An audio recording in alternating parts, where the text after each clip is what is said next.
Welcome to the Health-Thusiasm Podcast, a panel discussion on behaviors, innovation, and trends in health and self-care. My name is Christophe Jauquet.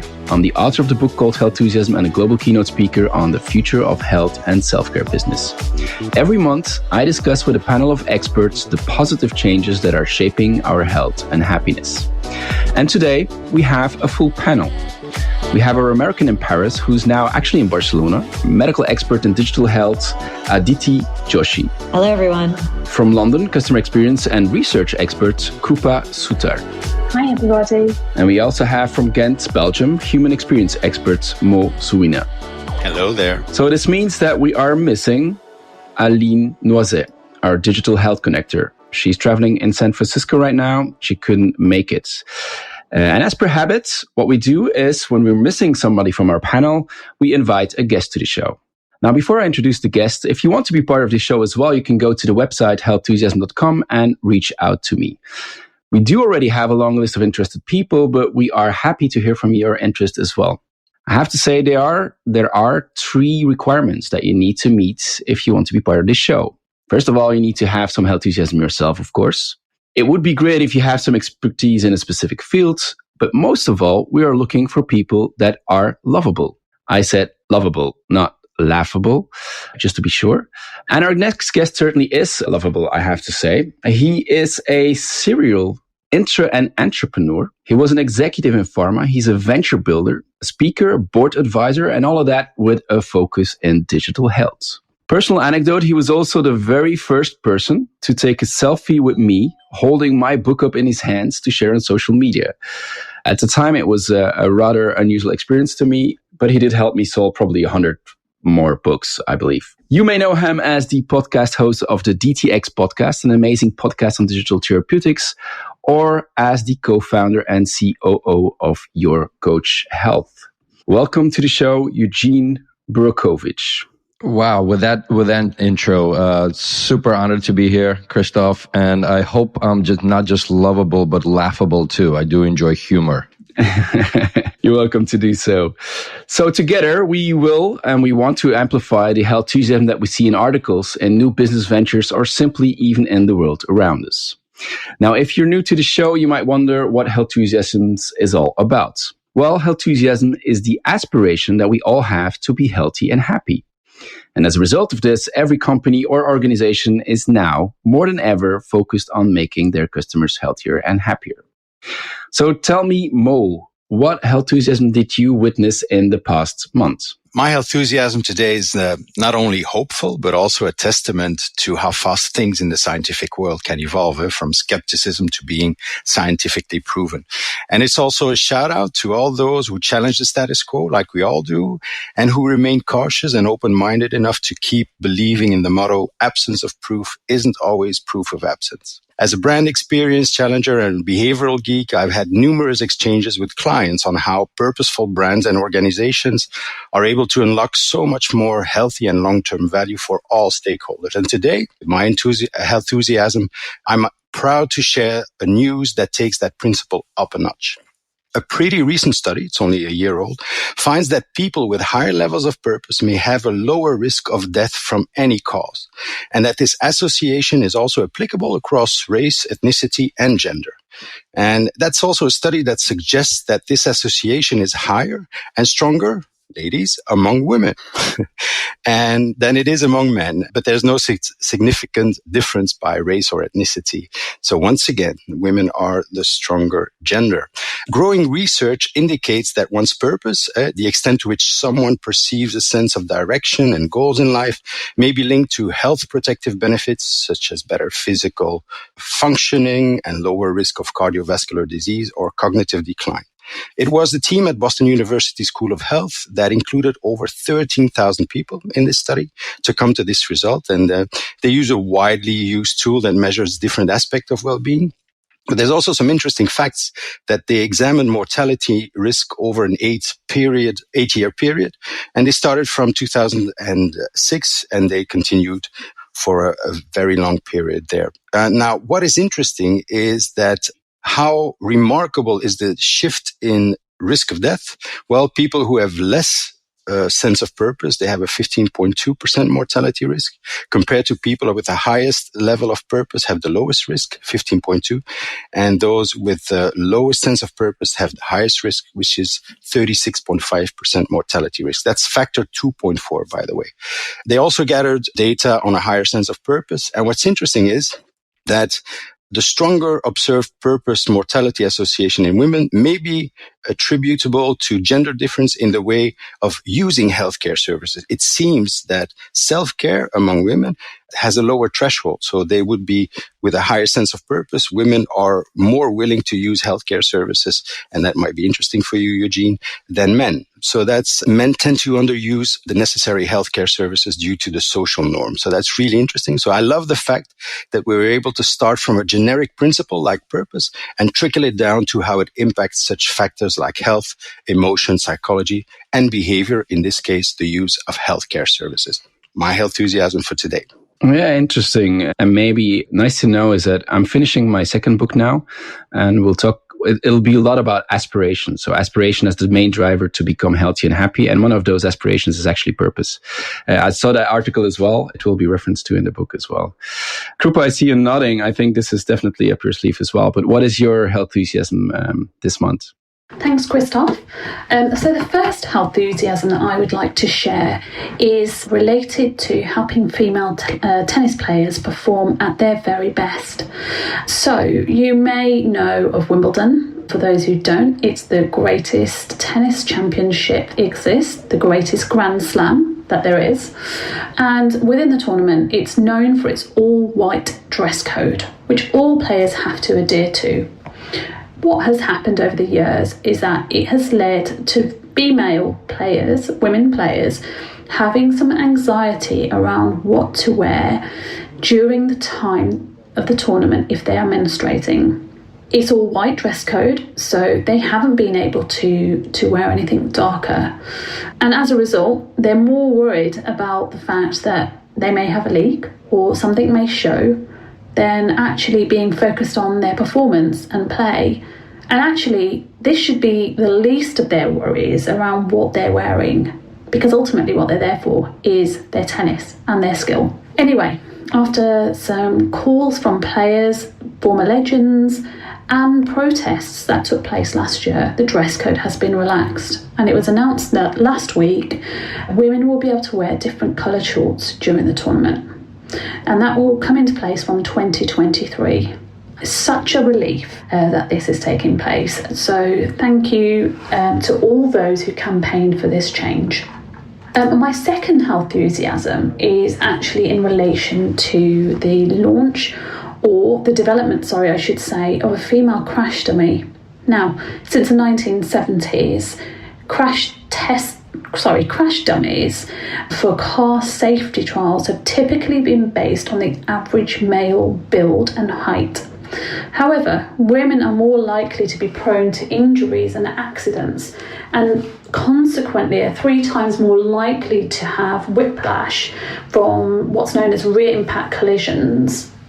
Anyway, a team of Swedish engineers has just developed the first female dummy, and that's based on the average woman. And currently there's no legal requirement that exists for car safety tests when they're involved in a rear impact collision to be carried out on anything other than the average male body. Now, this is amazing. What's happening is that car companies are already using them in their own safety tests. Some engineers are also starting to create more diverse dummies that represent babies, elderly people, and also some people who may have disabilities. It's an amazing move forward. I cannot believe that this has never been in place, but let's hope that change is about to come upon us. Lovely. I expected those ones actually, because I saw them passing by as well. By the way, Krupa, did you know in one of the previous podcasts that we were on, you mentioned that YouTube at a certain time had introduced a label to showcase that the information provided by health professionals or institutions were actually good information. Remember that discussion? Well, actually, they've expanded that and they are now inviting US-based, for now, health creators to apply for this program as well, to have that same label. So it goes beyond the institutions. I remember in the last discussion, we talked about it, whether it is something or nothing or everything. And we said maybe it's something or maybe even it's nothing because it's too small of an impact. But right now they're expanding this certification so that people that actually provide valuable information on YouTube will also have this logo, the certification, where you can, this label where you can see that the information provided is actually a good one. Eugene, I'm shifting to you. So before we pressed the record button, we were talking about losing hair, midlife crises. And while I heard about this project last year, it started coming up in the last couple of weeks. And just, I think last week I saw a little bit of an article. I don't know if you guys have heard, Brian Johnson, a while back, he sold his company to part of the PayPal mafia, right? So for $800 million, and he's been running this project since 2021, Project Blueprint, right? And the goal there was for him to reduce his epigenetic age, which, measuring 70 different organs, very kind of strict, or let's call it consistent, I'll put it in a positive term, consistent daily routines. And he just successfully measured the epigenetic age. I think he reduced it, but something like 5.1 years, right? So from 47 to 42 and a half. And I think, as we were discussing this earlier, the question to me always about this enthusiasm, I think we're all, longevity and reducing your epigenetic age. I still feel like I'm 12 in my heart, hence the laughable sometimes and the joking. But I think some of the thoughts that I had when reading the actual article about this is, well, can everybody, an average person out there, can they track all these, organs? Can you stick to the consistent diet? Can you stick to the consistent routines? And so the question becomes a bit kind of looking forward is, how do you democratize what Brian has done? So that's my enthusiasm for the week. Super interesting. Thank you very much for this one. Before going to a DT, maybe from my side, I had a nice one as well. Is that Mitsubishi Electric? They announced that they'll be launching in February 2023 an air conditioning that can sense the emotion or the mood of the people in the rooms. And so based on that, they will adjust the settings of their air conditioning. So whether somebody is feeling relaxed, tensed, or distracted, the technology will then actually adapt according to it to make you feel better. It works in an area of about 6 meters. And if there's multiple people in the room, it will adjust according to the average vibe. I had to laugh when I saw this because indeed, if there's something sexy going on, or if there's a fight going on, how will the air conditioning react, of course? So that is a very interesting one. Eugene, you wanted to jump in, I see? Yeah, on the heels of HLTH or health that took place in Vegas, I can see the casinos being the first purchasers of these air conditioners. Really? To keep the moods up and emotions. Right? It's amazing. Yeah. And there's so many ways of implementing it. Actually, I've read somewhere in an article that this emotion detection market is expected to reach, listen to this, $103 billion by 2030. And there's a lot of things that you can do with it, right? It's based on emotion-based decision making. You can enable actions or reaction based on, people's emotions. You can facilitate communication. So Amazon's Halo Band is actually doing that. It analyzes your tone of voice and then actually gives you feedback on how you sound to others. But you can see this in fields, medicine, advertisement, virtual reality, casinos, probably the gaming in general, education. So a very, very amazing evolution that probably will be huge to come. DT, tell me, what did you see in recent? Well, the obvious one that I always think about is, right, so Amazon finally opened up their Amazon Clinic. They're selling it as a virtual health storefront. So it's the first step in what they're probably going to try and create for all of their Amazon healthcare.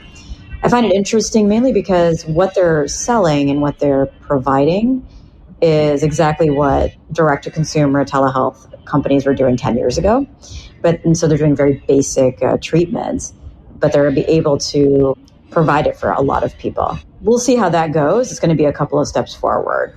But the other thing I wanted to bring up aside from that is, I was recently at Health. I know Eugene was too. But what was really great and what I saw, there are quite a few companies that are now working on digital innovations for end-of-life care, realizing that the way that we deal with hospice and the way that people die, there has to be a lot of dignity to it. And it just isn't done in a way that patients and their families feel like they have a lot of choice and a lot of information. And so there's been a huge amount of investment in it. And I'm looking forward to seeing some of that come through, because I think one of my favorite books that I ever read was called Being Mortal by Atul Gawande. If you haven't read it, you should absolutely read it. It really changed the way that I thought about end-of-life care and even how I counseled my patients when I knew that they were end-of-life. And so I'm really interested to see how that all comes through. Yeah. Lovely example. I mean, I saw it passing by as well, and there's a lot of discussions on all these big techs entering in the space. I mean, I've even tried to write a newsletter about it, but it was so much happening that I wanted to sit this one out again, because there's so much to write and to think about of where this is actually going, I guess. Thank you for these health enthusiasms. And it is a health enthusiasm world indeed. So many positive changes are making our world a little healthier and happier every day. I really enjoy watching these changes unfold. I even analyze them and try to understand the broader impact of these changes. I write about these in a newsletter called It's a Health Enthusiasm World. If you're interested, go and discover them on healthenthusiasm.com. Now, every month during the Health Enthusiasm podcast, I'll recap one particular newsletter for the panel to debate. And this week's newsletter is Care Tuning. Let's get into it.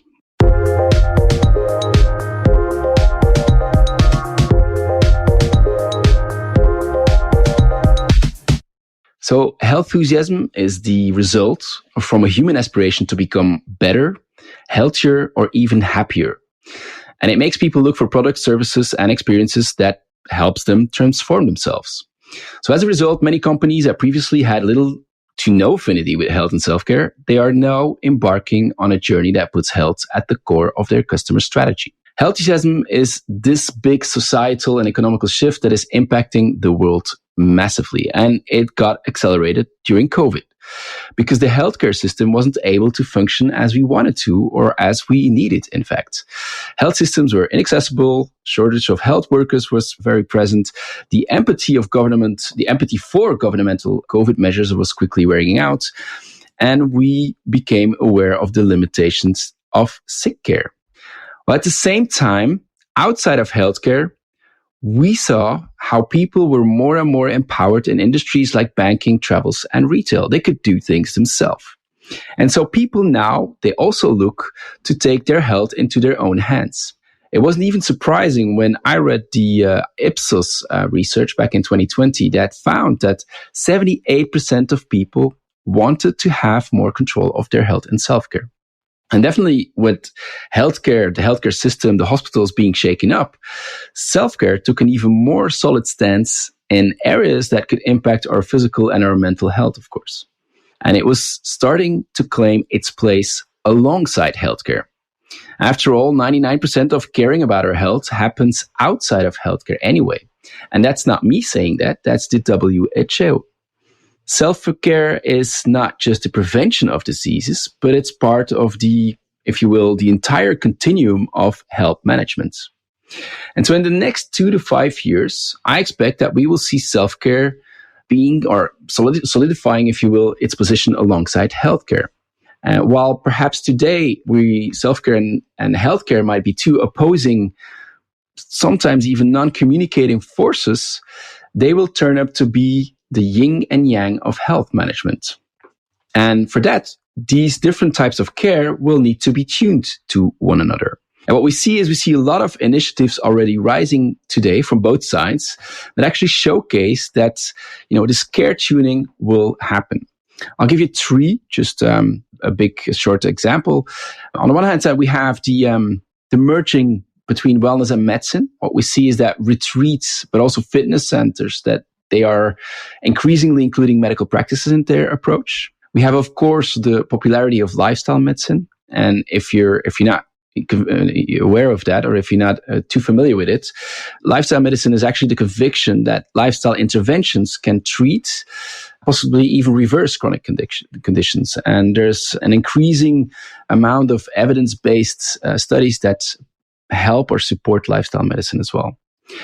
But perhaps one of the most important or most amazing examples, I would say, is the use of health and wellness coaches in healthcare institutions and healthcare systems.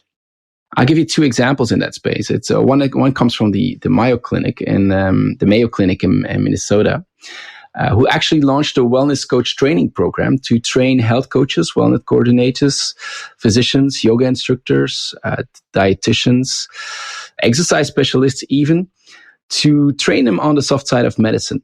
And so today, at least that's the purpose, these health and wellness coaches will have to work or will start working together with, the doctors in the hospital or even the nutritionists. The purpose is to have a more impactful connection with the patient. So again, here we see this tuning of care between self-care and healthcare by the use of health and wellness coaches. And then in the UK, very interesting as well, the National Health Service has established a new vision on the future, where also they believe that health and wellness coaches are central. They call it the Personalized Care Initiative. And it's actually a all-age, whole population approach that supports the entire population and becoming as healthy, as happy as possible, regardless of whether people are sick or not. So really health enthusiasm, and definitely a way of tuning between care and self-care.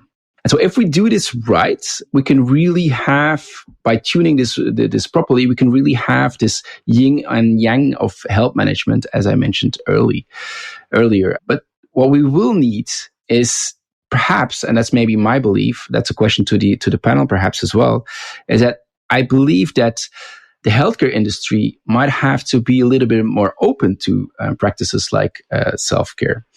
And maybe that would be the biggest challenge in tuning care, as I mentioned earlier. But I believe it's worth it, because tuning care will be definitely essential for every person who wants to be healthy and happy, regardless of whether they are sick or not. So tuning care is how I see health and self-care developing. They will need to talk to each other a little bit more. And let me just go straight to our medical expert in the panel and see what she believes and thinks of this thoughts. Sure. So, there's not much to disagree on here. I think that when the entire term, when it came out on self-care, it was interesting, and you mentioned it, is that people assumed it was separate from their health, but it's not, right?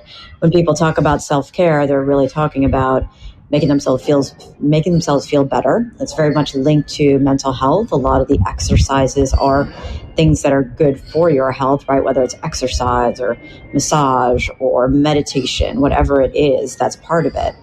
I will say that part of the barrier that existed to get that into the healthcare system as a whole was that there were a lot of practices claiming things without the evidence to back it up. And so when things like that happen, the entire healthcare ecosystem will push back, because that's what we do. We want to make sure that it's safe, and that when people are selling things, it's not snake oil. It's a real, actual, evidence-based treatment that people can use. Realizing that there are more of that these lifestyle medicine or wellness coaches, like you mentioned, that are being integrated into like hospitals and clinics. There's still a lot of work to be done in the evidence-based, but it is better as a holistic approach. We're seeing a change in the culture of medicine in general. There is that patient-centric, what do patients want to do? How do we do that? So I think it's going to continue to grow. And so do you believe it is feasible for the medical staff to be also on top of, everything that's happening in self-care, or how do you see this evolving then? I think it'll work in together, because it's impossible, right? So what we say broadly in medicine is, are you working at the top of your license? There are people who are better at the wellness portion, the coaching portion, than your physician. And so they should be doing that. And it should be a whole care collaboration. So a team-based approach for the patient's best interests. The patients are going to be involved in it as well, right? And so I think that's really what we're seeing. Okay. Lovely. Krupa, I mentioned the example from the NHS. You live in London. How do you see things evolving there? It's really interesting. I first started looking into health coaching out of interest and back in 2015. And what I realised here in the UK at that time, health coaches weren't recognised as an authoritative practitioner base to go to by the NHS. So even if you went and became and did some training on health coaching, it'd be very hard for you to practice. You could practice here, but you weren't regulated. I think recently more and more bodies have popped up to protect health coaches, but they don't have the certification essentially that people look for, like a HPC qualification, for example. I do see them actually becoming more and more integrated into care, for sure. And we are now seeing them popping into NHS practices, which I'm really, really happy about. One of the things I would say on this is I think it's great. The only thing I would look back at is I think about the blue zones and think about where people are the most healthiest in the world and looking at the attributes. And we look at the topic of self-care, it implies it's placed upon that individual. But actually, if you look at the blue zones, community is interlinked with that. So it's also just making sure that, as we talk about it more and we put it into practice, it's not just on an individual. They've got that community around them, and really also thinking about what Mo was saying earlier, it's your purpose as well. What's your higher purpose and how does that link into it? So I think there's a whole load more than just going to yoga, having a bath, and going to meditation. It's just a more holistic approach, but it's really good. The two are now integrating together, and the mind and body are not separate. Yeah, definitely. And thank you for bringing up that community aspect. I already made some promotion for the next book by saying that purpose is one of the aspirations, but belonging to community is also one. So this is becoming a great advertisement for the new book that's coming up in a couple of months. So thank you for that. Eugene, I imagine you have a thing or two to say about health coaches. How do you look at the combination of healthcare and self-care and tuning those two cares against one another? Yeah, I've been really trying not to unmute myself and keep order, right? Because I can talk for hours about this, but I'm probably going to try to keep this succinct. So first of all, I'll actually start with the whole concept of self-care, right? There's a reason that on the airplane, they tell you put your mask on first, right? Because if you can't take care of yourself, you cannot help others, right? And being part of, whether you mentioned earlier, the community, helping others in a clinical and non-clinical aspect, self-care is an important component of this. And where the intersection of self-care, health coaching specifically, before we get to all of this, is around, let's call it waking up that intrinsic motivation, right? Us as human beings, we all need to know what we need. We all know what we need to do. It's just a matter of how do we as individuals get there? And coaches are trained, and we kind of describe it. I mean, honestly, if I rewind back before Marina, my wife, started the company, became a health coach after going through the cancer journey herself, she kind of says, doctors gave her life back, but health coaching allows her to live it in her own terms, right? And, to a little bit to Krupa's point on, we've been seeing quite a lot of activity, in the NHS, but in US, and this is where we, as your coach, we started officially in January 2020. In 2019, the National Board of Health and Wellness Coaching in US with the American Medical Association, and I'm paraphrasing this, but quote unquote announced a certified health coach as a non-clinical member of a healthcare team.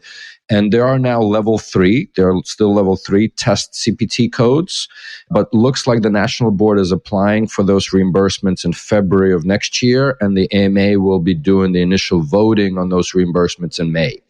All that is to say that this is a real profession with real certifications. The national board now has over 110 accredited schools. This is undergraduate, graduate, and continuing education. We're actually about to release our second health coaching industry report. We have counted close to 500 clinical studies in the last 20 years, with about 70% of them in the last just 6-7 years of benefits of health coaching. So it's here, it's working. And I think this is where that tie between the self-care and coaches waking up your intrinsic motivation. So I have a lot more to say, but I think I will pause here. No, it's super interesting, and there was a lot in there that I didn't even know.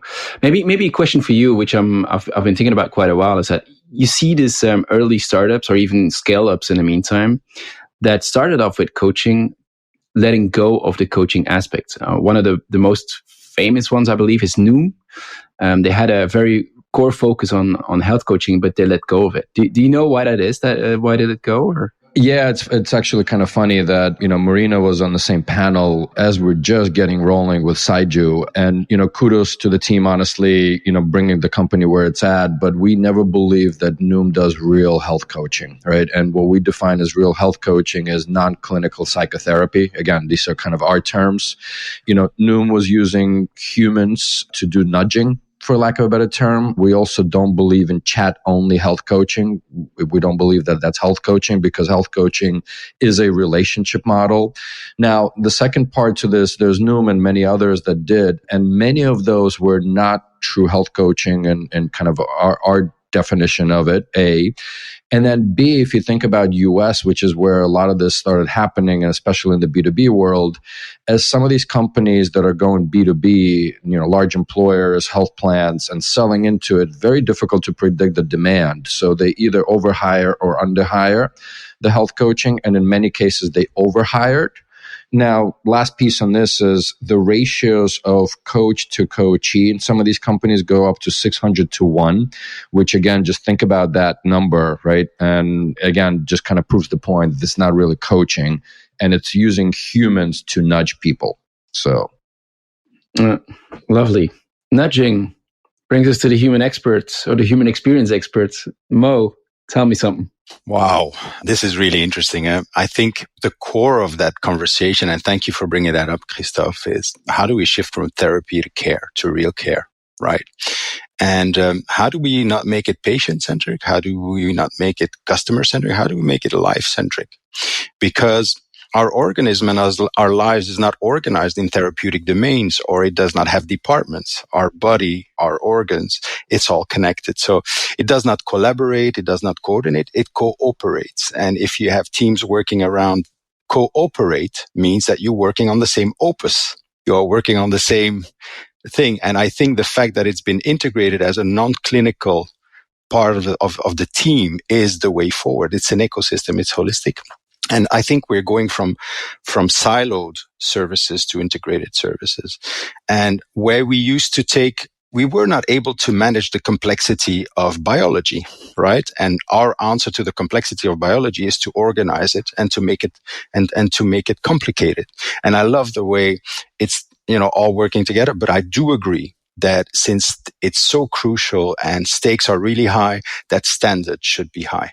Right. I've seen too many people become coaches because something happened to them and they want to pay it forward. And I love that. But you need to be aware how dependent people are on your service. And I've had a lot of people come to me and say, I want to become a coach. And I say, think again, right? Because if you're asking money for that, often hard-earned money for people who are in situations where, they have no perspective, you should be able to deliver on that. And I love the way Eugene says, I think it requires standard, it requires professionalism, and it requires regulation, so that we take the thing that is most crucial to people, which is health, really, really seriously, even if it's non-clinical.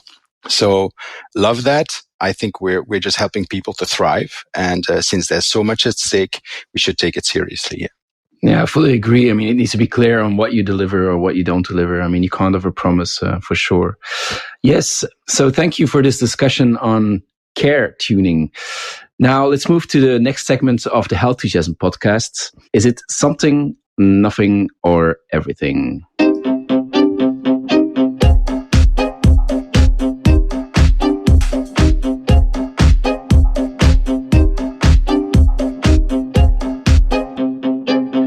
So every month, one of the panelists brings an idea, an innovation, or evolution forward that sparked their health enthusiasm. The rest of the panel will then debate and share their opinions about it. Do they find it something, nothing, or everything? So, Krupa, what sparked your enthusiasm this month? This month for me, it's an article which I read in the BBC, and it's all about lab-grown blood, which has been put into humans in the world's first clinical trial. It's a collaboration between four institutions: the University of Bristol, Cambridge, Guy's and St Thomas's NHS Foundation, and Cambridge University's hospitals as well. So in the UK, we know that there is a shortage of blood, and here we rely on volunteers, healthy volunteers, coming forward to donate blood on a monthly or 3-monthly basis.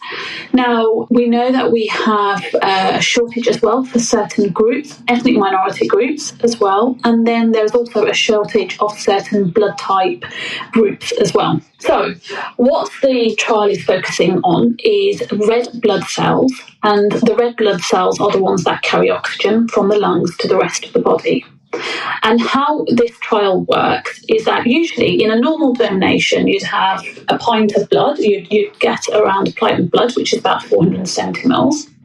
The magnetic beads in this case would fish out any flexible stem cells, which could become red blood cells. The stem cells are encouraged to grow in large numbers in the labs, and then they're guided to become red blood cells. So this process takes around 3 weeks, and what it would do would initiate around 500,000 stem cells to produce around 50 billion red blood cells. However, once it's filtered down, it goes down to 15 billion red blood cells, I should say, which then can be transplanted. So the trial's begun, which is amazing. And what will happen is healthy volunteers are given 2 donations of between 5 to 10 mils of blood, and they are at least 4 months apart. It's a randomized control trial, so they would get 1 donation of normal blood and 1 donation of lab-grown blood. What they want to see is how long would that blood last in the body. It's expected that red blood cells tend to last around 120 days before they need replacing. And what they have been looking at is actually, could the lab-grown blood cells last for longer? And therefore, we could need less frequent blood donations and also fewer blood donations as well. It's a trial. It's an RCT. It's amazing that they're going through this phase. And I thought it'd be really good to bring this to the panel for some discussion. So what I'm going to do is I'm going to take it straight to Aditi. She's our medical expert, and I would love to hear your feedback, Aditi. Yeah, this is everything. I looked up the study that you were talking about to see the type of cell lines they went through, and you're right. They've tried other types, but they wouldn't proliferate. And so this is working so far, and they were able to do it in the lab the way you described it. And if this works, this would be an absolute game changer for the amount of blood. For example, when we have a major trauma, we have to bring in a lot of blood. And the fact that at times it will deplete a lot of our stores in the hospital, having this type of blood available everywhere is going to be a huge game changer, because it is really difficult to rely on human donation. A lot of people donate out of the goodness of their heart, but it's not an endless supply. So it's just an incredible feat of biochemistry also.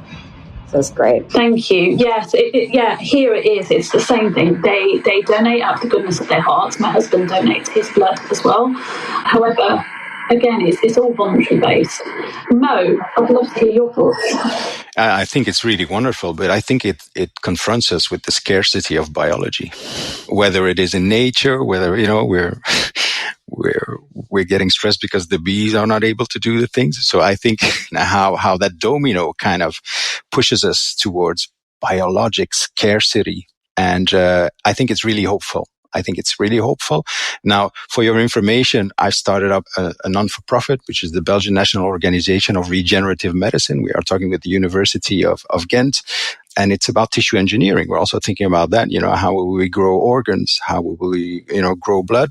We're for the so totally into that, and I think it's really, really hopeful, and I think it will open perspectives for patients that are, that do not have opportunity or access. I really love that. I'm also fascinated. How does it work with the growth factors within the blood? How will that work as far as that? Because blood is not just only red blood cells. There's a lot of, it's an incredible mixture of really interesting thing. And how will that contribute to health? So love that. I think it's really there, but I think it confronts us with the scarcity of biology. Yeah. Can I just add one thing for that? Because Mo, you brought up a point. It's not even just the goodness of our heart when people are donating blood. There's a lot of political statements that are made with who can donate blood, right? Because of the screening required, screening for diseases, screening for the type of blood.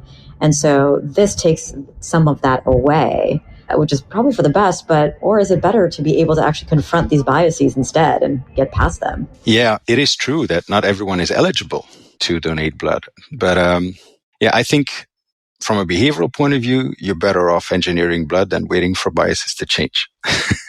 So I think that's why this really, really hopeful. Thank you, Mo. Thank you, Aditi. Christophe? Yeah, I have to say this exceeds my intellectual capacity. I can try to understand computers, but if we're talking about biology, I'm not quite sure that I'll be able to understand it ever. But I think it's, Mo mentioned scarcity in biology. I did some research because of that article, and I came across a couple of things, and I believe that somehow, and this even blows my mind even more, but somehow I think if we think about how the popularity of sequencing genomes has risen just because the cost of the genome dropped from 100 million only 20 years ago to about a couple of €100 today. I think that maybe we can expect the same thing happening here with this type of synthetic biology. What will need to happen probably is then we will need to drive the cost down, and we'll need to increase the knowledge of people, certainly myself as well, for that matter. And I did some research, like really just simple. I went on Google and tried to look for stuff. And I think if you want to drive the cost down, it starts with, being able to build cheap, portable, easy to use toolings. And actually, if you look at it, there's already devices that you can buy that allows you to copy DNA molecules for about $500. And you can even manipulate it and manipulate that DNA for synthetic biology purposes. I think on the website you could even find this instruction manual to build it yourself. So we're getting there and having more, let's say, cheaper devices, but also from a knowledge point of view, just in trying to understand the impact of that. I did also some research, and I came across a couple of things which were completely, I wasn't aware that they exist, but there's this thing called Odin, Odin. I'm not quite sure whether you've heard of it, but it's like a Coursera, so an online course, but specifically focused on DIY genetic engineering courses. It's pretty much amazing. What the website says is that we are making happen the fact that genetic engineering and consumer genetic design will be a big part of the future, and we want to make that happen by creating kits and tools and courses that allows anyone to make unique and usable organisms at home or in a lab anywhere. Of course, there's a lot to be said about regulations in that space then, but there again, it's just the beginning to make things more popular, to make sure that the knowledge is spread. For $600, you can have a course that includes all the materials and everything you need to know to program DNA. It's called the Advanced DNA Programming course. And Odin is not the only one. There's also other ones like Brilliance that actually offer the same thing. Then I came across something which is called Cultivarium.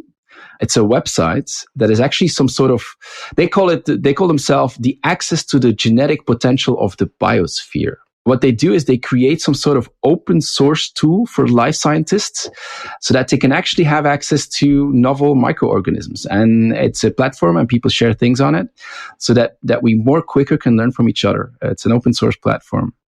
And then finally, a word that I wasn't aware of, it's called Scenius. It's a combination of the word scene, and maybe you need to pronounce it Scenius then, but it's a combination of the word scene, so a local scene, and genius. And they call it's the community biolabs of the future, the garages in which synthetic biohackers will continue to work outside of academia, actually. So yeah, I think it blows my mind. I looked up some articles. It even blows my mind even more. I don't understand most of it, but I think it might have the same evolution as the human genome and what we've seen happening in the DNA, RNA space as well.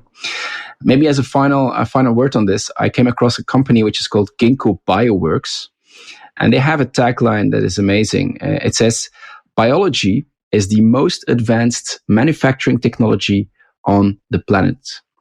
And biology by design is the future."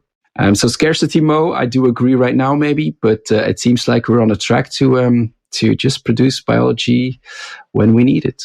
You are right. The cost was one of the big things that came up here. Currently, the cost of producing this is high. Obviously, it's in trials. If it is successful, would the cost reduce as they find different ways of actually producing it? So really interesting. Thank you. Eugene, what are your thoughts on this? Is it something, nothing, or everything for you? So to me, it's absolutely something. And the reason I anchor it into something is that it's still, there's a need today, right? And, it's funny, as I was gathering my thoughts on this segment, cost was a key component. So let's put the validity, the scientific validation, and the clinical trials to the side. But if we think back on, let's say, something like a genomics sequencing, right? I mean, the first genome sequence took something like almost $3 billion and 13 years. And now I can order my test for less than $200, right? So, think about the lab grown meat that some of us eat. The first burger I think that was made was 330,000 or something like that. Now, almost equivalent, maybe a little bit more. So I think, from that perspective, we as human beings are always, taking something from 0 to 1 with higher costs and then continuously improvement is what we as humans do really well. So again, putting the scientific component of it, at the end though, putting my capitalist hat on is what's the real cost of this today from a donation perspective, processing it, delivering it, and versus the, let's call it the new steady state of, red blood production will be in probably a decade plus. So definitely something amazing to hear. Skepticism on scaling. Thank you for this discussion. It is clearly something, but now time for something else.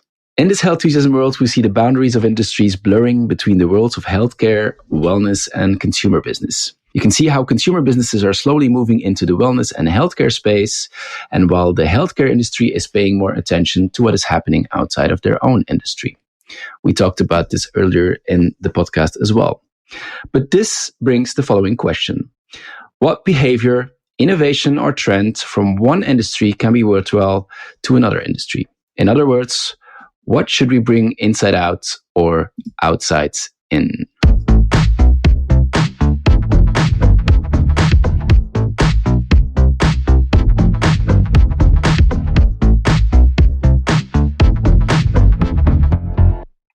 So this month, I'll take the inside out, outside in innovation or ID that I'd like to have you discuss. And I'll be very brief in the introduction to it.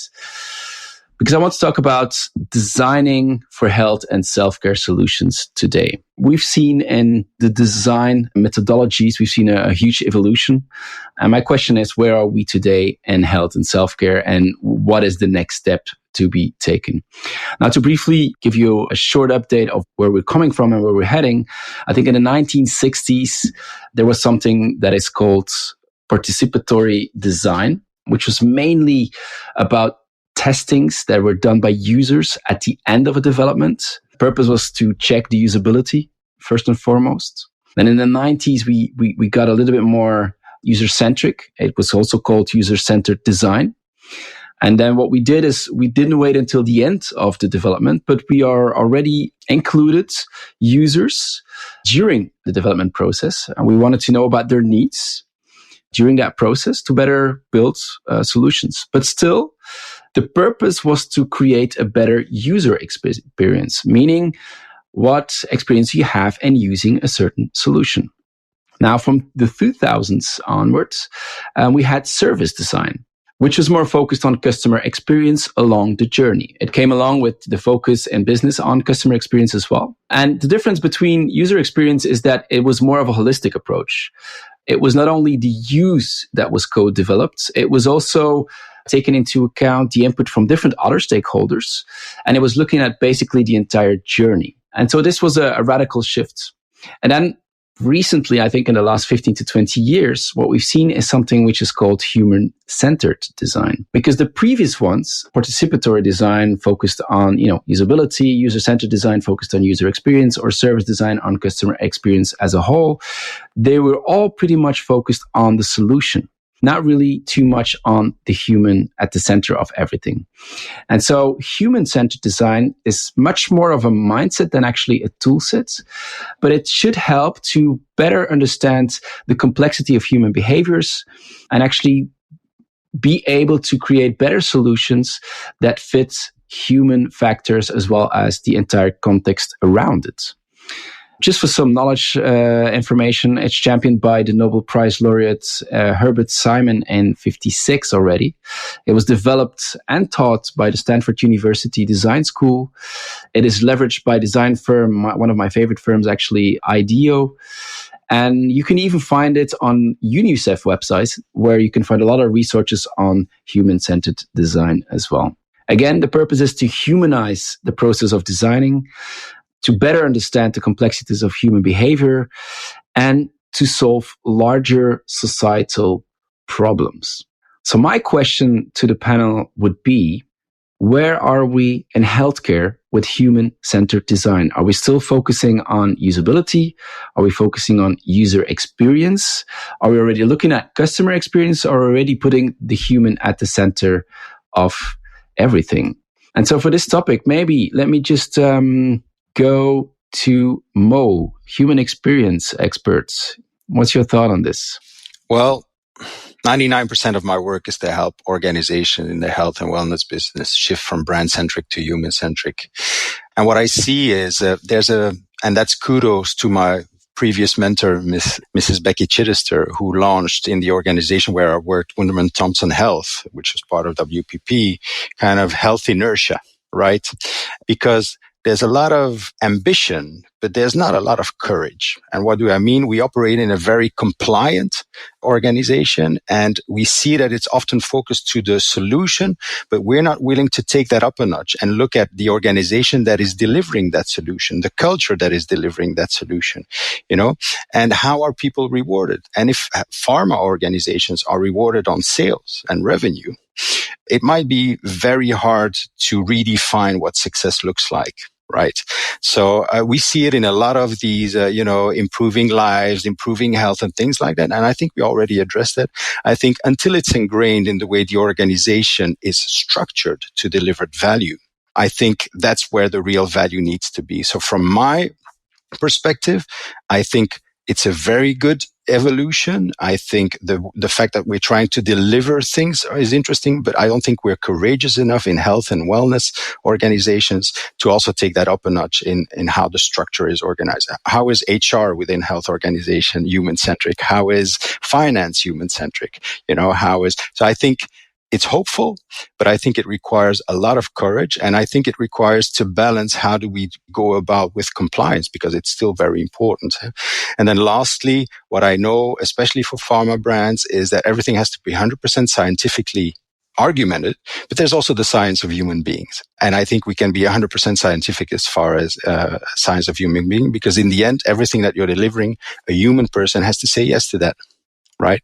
So how do we integrate the science of yes into organizations and creating value? So once again, we could go on for a very long time with that, but I think it's really hopeful. And I think I'd love to reverse engineer it towards organizations, but I often see that there's a lack of courage to really be frank about that and rethink the entire value chain of how we come to that. I think it's often focused at the end of the delivery of services and solutions, but not organizations. So what I'm hearing is that you're saying that there's a lot of complexity around compliance and regulations on the one hand, on the other hand, maybe also a little bit of we're still finding out how we need to be doing it. Is that correct? Well, I think there's an ambition, and I think if we just focus at the end of the funnel, right? How do we deliver solutions? But we're not really critical of how the organization is engineered to do that and integrated in the DNA of the organization. It'll still be a very hard effort. I'm more thinking of integrating it across organizations that are meant to deliver these values. Okay. DT, when we first touched upon this topic prior to this conversation, to this podcast, you said that you already were doing it for quite a while at your previous work and all. Where do you stand on this health-centered design? Well, so the place I worked before, the hospital I had a number of innovation arms. I was in the telehealth one, I ran the telehealth one, but we actually had a health design lab. It was run by one of my colleagues, and he and a woman called Ellen Lupton, who is from New York, they actually wrote a book on health design thinking. And because we had that lab, they would run a lot of research and really look at running and determining how do you actually create a product that everybody would actually like to use. Patients, clinicians, radiologists, let's say lab technicians, depending on what the product was and the outcome you were looking for, they would create programs to figure out how to do that. So, and it worked really well, right? So it was actually very interesting because it created a space in a large academic center where generally things don't move quickly. It created a place where things would move quickly, and we would test out innovations in different departments. And it was allowing different groups of physicians and departments to become part of an innovative process to try to improve what they were doing. So it was very interesting. And they have a book out, right? So this has been out there. Now, saying that is my experience. So because I was there, I know a lot more about it than I would say the general healthcare system. It's not to say that everybody is doing that, because again, things move slowly.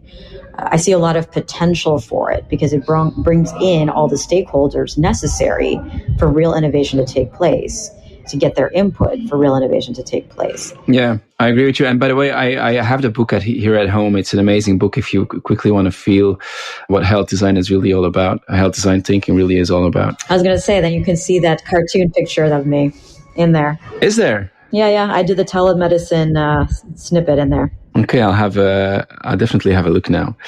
But what you say is also true. I mean, in the fact that within the service design thinking and definitely in the human-centered design thinking, the inclusion of multiple stakeholders in a complex environment, that is the most complex thing to manage, actually, if you want to design according to such process. And so I believe that might be the biggest challenge, and that might probably be the main reason also why perhaps today in healthcare settings, in my opinion, it might not be always the case. I think in healthcare, and this is something that I always talk about in my keynotes, is that I think we're very much focused on the needs. I think we're very much focused on making sure that we solve a medical need.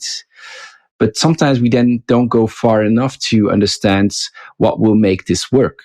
What are the expectations towards a certain solution? We sometimes believe, that's my opinion at least, is that if we solve a medical need, then because people have a medical need, they will comply to that solution, which is definitely not the case. And I believe that's why we need human-centered design. That's why we need to include things like what do they expect in certain moments for a starter, or what are their aspirations in life, to make sure that we definitely cap that as well, and that the solution is adapted to that reality, to that complex reality. Eugene, I'd love to hear your thoughts on it. Yeah, so I definitely don't have the expertise to go down deeper into this, but your original question was, where are we in healthcare? Are we in user experience, service experience, human-centered? Let's face it, we've been in quote-unquote experience economy for many years now, right? Because people don't want things anymore, they want experiences, and the healthcare experience just sucks. No matter where, it just sucks, right? And so my answer is yes, yes, and yes. I think depending on quote unquote the logo, the company, the payer, everybody's going through that transitional phase of, well, let's do UX UI, let's do service design. And, if I hear one more time about a patient journey in a pharma company, I think the pharma companies have spent, I don't even want to put a number on it, on how many patient journeys have been mapped out. So I think the short kind of my key thoughts is, again, yes, yes, and yes. And at the end of the day, we as human beings, and that's a little bit, kind of our just a little hint on our YourCoach logo is actually based on a Japanese kanji, hito, which is a person. And we all need a person to lean on. And back to our earlier discussion on self-care, sometimes we need to lean on ourselves. Sometimes we need to understand, what do we need to go through as kind of jobs to be done for ourselves as patients, health consumers. I think we're still in the very, very, very early stages of kind of, let's call it reinventing health and care, health in a real human-centered, patient-centered way. One other quick thing, and for our clinical and doctors on here, is I think the technologists sometimes forget that doctors are humans too. And so a lot of that have not been taken into consideration in any new novel ideas, technologies, et cetera. I mean, think about Epic just for one split second, and then probably just as an example. So that's kind of my high level thoughts. I think we got a long way to go, and I'm an optimist. Thank you for that. And I do agree. I mean, on the two things that you mentioned, first of all, I did work on a lot of patient journeys in many different companies, whether it is pharmaceuticals or healthcare organizations. What I do realize, though, is that there has been a lot of money invested into that.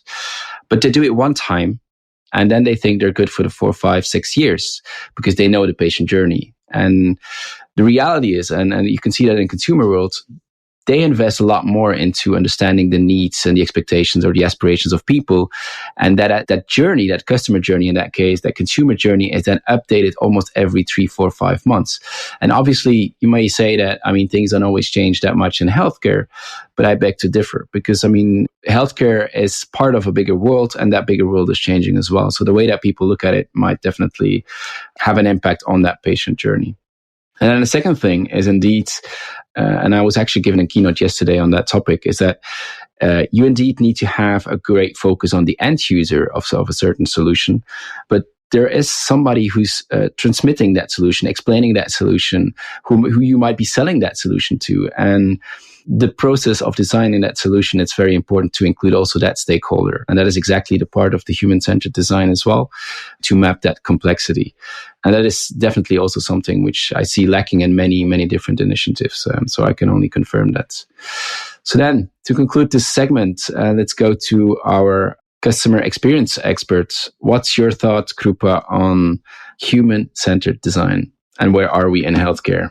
So I'm quite lucky. I've been working in human-centered design for many years now. And here in the UK, within the NHS, human-centered design is embedded very, very deeply. So that's NHS Digital. They have a very mature practice. It is still trickling through various other parts of the NHS as well. Now, when I was leading a team of user researchers during the pandemic, there was a huge focus on human-centered design and ensuring that the products and the services we were providing for the public during the pandemic met their needs, but also that they were involved throughout. Now, I do see that there are various levels of maturity of human-centered design thinking in the UK.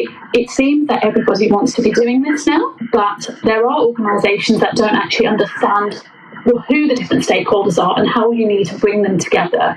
And that's a big thing. It's educating an organisation. It means cultural change. It means ways of working change, the ways in which you run projects and how you bring people in and how they're involved. And it's a very different form of thinking, and there's a lot of education to be done around there. But we have been using it heavily during the pandemic, and there was a very, very good example, the Be My Eyes app, which is for blind and partially sighted people, of how human-centered design helped create products that work for them better. Now, I see it as one part, because then you've got the other parts, you've got the stakeholders, but then you've got other teams. And when I say other teams, I mean teams such as the behavioural science team, you've got your data teams, you've got your market research teams. That ecosystem needs to work together first before you then scale it out to the rest of your organisation, because the different insight teams need to be talking to each other. So I think it's very good. I'm very excited. I think it requires cultural change within organisations. It requires teams working together. But I think it could be very, very, very successful if it was applied more and more. Yeah, and I think it refers back to what Mo was saying about the complexity. Maybe one question for you, Krupa, is that one of the things that I sometimes feel is that there is a uncomfortness in a clinical setting, which is used to be dealing with clinical research, towards the practice of human-centered design, because human-centered design is very often founded or supported by qualitative research, which is not as solid as clinical research. Do you encounter those kind of challenges as well, or? I think research encounters a challenge like this all the time, qualitative, quantitative. It's always going through that. Yes, ethics, there's another ethical challenge as well that comes into this. It's always about, you've got to have your allies and you work with them. As I said earlier, it's an education piece. It's about educating your clinicians. What we are seeing is some companies actually going into theatre rooms, and you do have researchers going into theatre rooms, working with the surgeons during surgery to help them make their products and services better. So it is there, and like we were saying earlier, you need to have your clinicians who are on board, who can go along this journey. But I think you're always going to have that challenge. Indeed, I think so too. And so with these smart words, we're always going to have that challenge. I'd like to wrap up the Healthusiasm podcast for this month. Thank you for listening. If you like this show, don't forget to hit the subscribe button on your favorite podcast platform. By the way, you can also find us on the Shift Forward Health channel. It's a podcast channel of thought leaders who are actively designing and building the health and self-care business of tomorrow. For now, I'd like to thank our own thought leaders for their insights and healthusiasm. Thank you, Aditi Joshi, Krupa Sutar, Mo Zuwina, and of course our guest Eugene Borukhovich. My name is Christophe Jauquet. We are the Healthusiasm panel, and we'd love to see you again next month for some more Healthusiasm. Ciao. Thanks for tuning in. If you like what you heard, please spread the word. Tell your colleagues to tune in for all the awesomeness, then leave a review on Apple, Spotify, or wherever you listen. This show is produced by Shift Forward Health, the channel for changemakers. Subscribe to Shift Forward Health on your favorite podcast app, and you'll be subscribed to our entire library of shows. See our full lineup at shiftforwardhealth.com. One subscription, all the podcasts you need, and it's all for free. And remember, we might have a lot of work to do in healthcare, but we'll get there faster together. Thanks again.